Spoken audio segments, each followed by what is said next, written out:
Welcome back to the GSMC Golf Podcast presented by the GSMC Sports Network. I'm back talking in my second segment, talking about the weekend superlatives and leaderboard review from the Rocket Mortgage Classic.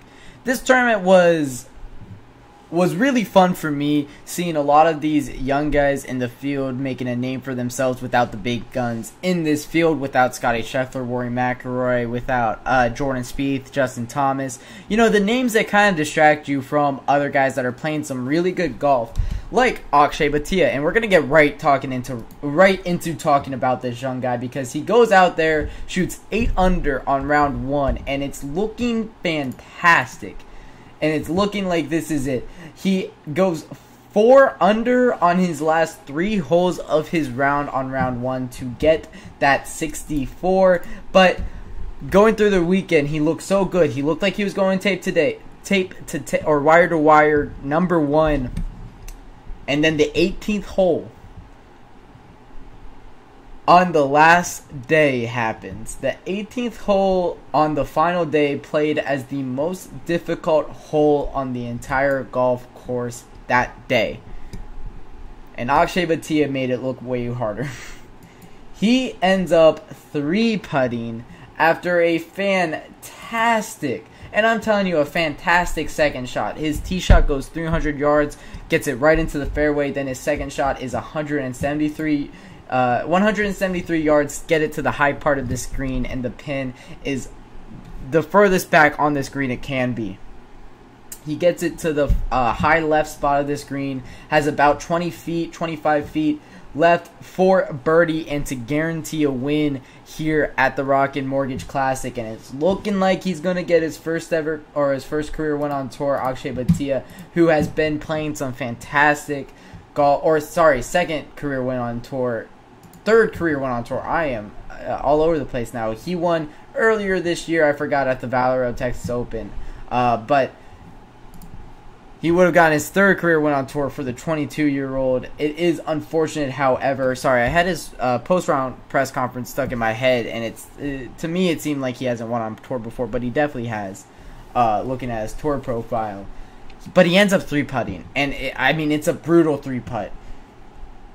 The first putt, it was a speed control putt. Make sure it doesn't go far. Make sure you give yourself a chance at getting par on this hole. And then the second putt is just, you need to have it, and it needs to go down, but it doesn't. And that's the end for Akshay Bhatia's Rocket Mortgage Classic win. It's hard. He's been playing some fantastic golf, however, as of late. Dating back to the Memorial Tournament, the last 4 tournaments that we've seen on tour this year, fantastic golf, like I said. T2 at the Rocket Mortgage, T5 at the Travelers, T16 at the U.S. Open, T22 at the Memorial, and I believe he was in or around the lead the last 3 weekends on tour. He is playing some fantastic golf. I think he's played in every tournament dating back to the Wells Fargo Championship in a row. Yeah, I believe so. So that is 2 months straight of him playing on tour and playing every single tournament, which is very impressive. We see a lot of guys taking breaks, and I believe he's in the field for the John Deere Classic as well, if I'm not mistaken. Let me make sure. I do have the field pulled up for that. Actually, it looks like he's not in the field, as I believe he would. Yeah, he is not in the field for the John Deere, so he's getting a much-deserved rest here this upcoming weekend. But for Akshay Bhatia, he really had this one, and it just kind of slipped out the palm of his hands. The rest of the leaderboard, Minwoo Lee made a charge on Sunday, 69. Davis Thompson made a charge on Sunday, 68. 2 guys that weren't in the final 2 pairings, but didn't make an attempt at winning this one. But as for the final pairings, played pretty bad. Who was in it? It was Cam Davis. It was Akshay Bhatia, Aaron Rai, who also got a 72, and Cameron Young, who got a 73, who we'll be talking all about Cameron Young in the 5th segment of the night. But looking down the leaderboard, some of the amateurs that played some really good golf. Luke Clanton T10 as an amateur, 20-year-old out of Georgia. Very impressive for him. Some other young names, Neil Shipley, 11 under T20. He had some fantastic. He had a fantastic Thursday and Friday, up to a kind of challenging weekend, 70 and 72, unable to get his name up there towards the top of the leaderboard. Other young guys in this field, I believe you had Ben James, an amateur. He was T44. I know Michael Thorntonson didn't make the cut, which was very disappointing for him. Other names that didn't make the cut, Miles Russell, the 15-year-old that we were talking about, wasn't able to play into the weekend. But he did have an under par a day on Friday, so very impressive with him. Jackson Koivun, one of the better college golfers that there is from Auburn. He got cut as well, as he was even a par. And I think that wraps it up for the bigger amateur names.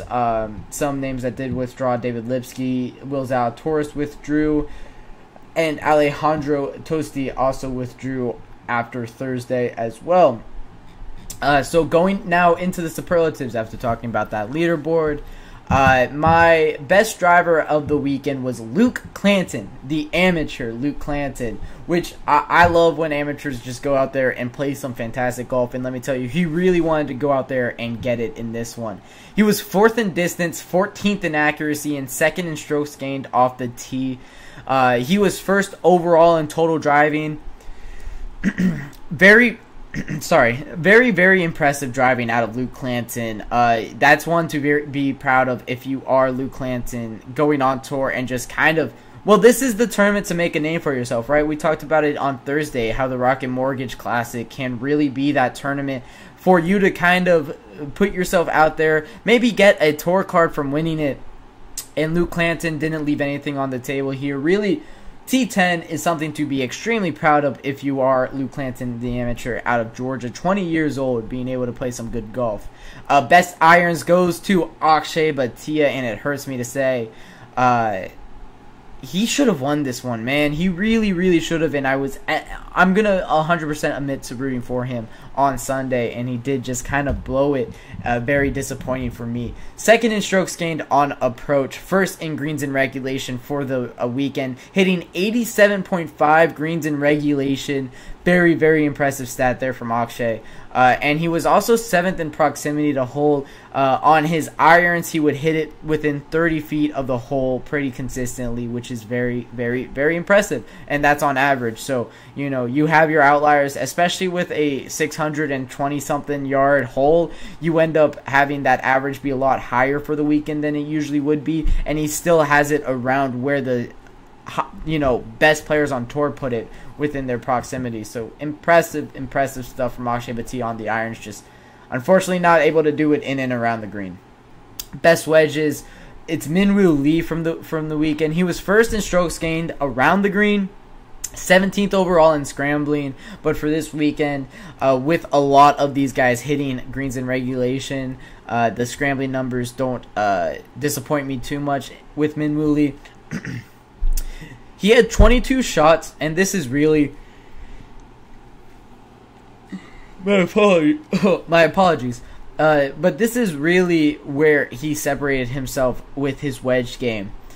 With 22 shots from off of the green this weekend out of his 72 holes, he averaged 4 feet from the hole on those wedge shots. Which, I mean, you can't place it any better than that. That's impressive. He was number 1 in that stat, and I had to give some gas to that because it absolutely deserved it. And the best putter was Taylor Moore. He was 2nd in total putting. He was top 3 in strokes gained with putting, so I put him as the best putter. As not a lot of these guys had difficult putts, so it was hard to separate out with the best putter, but I elected to go with Taylor Moore.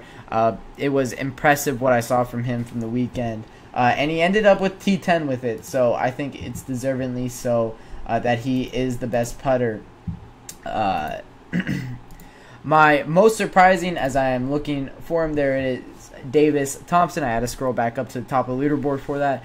My most surprising is Davis Thompson. He finished T2. He's the 23-year-old golfer out of Athens, Georgia. Let me make sure I get that correct. 25-year-old 25-year-old golfer out of Athens, Georgia. He was born in Georgia from Atlanta. He has 3 top 10s this year. Not really, though, consistently finishing at the top of the leaderboards. Looking at his placements, it was a T9 at the U.S. Open that maybe you could have inferred that he has something like a performance like this available to him, but T2 at the Myrtle Beach Classic doesn't really leave me that impressed.